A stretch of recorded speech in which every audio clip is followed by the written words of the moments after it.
You ask Tiger to calculate. This deals with finding the midpoint between 2 points. The midpoint between the 2 points is 11, 13. Let's solve it step by step. Plot the 2 points and calculate the midpoint using the formula. The coordinates of point 1 are x1 equals 7, y1 equals 60. The coordinates of point 2 are x2 equals 15, y2 equals negative 34. PM represents the midpoint of the 2 points.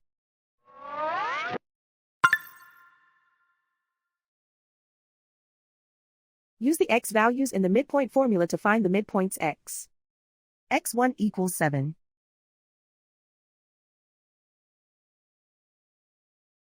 x2 equals 15.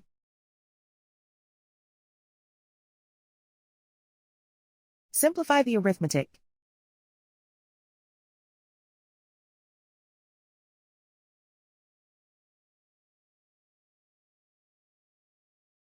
Use the y values in the midpoint formula to find the midpoints y. y1 equals 60.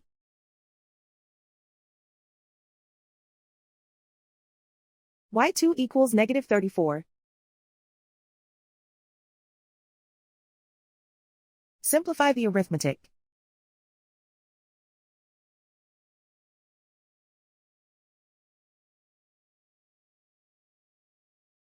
And so, the midpoint is 11, 13.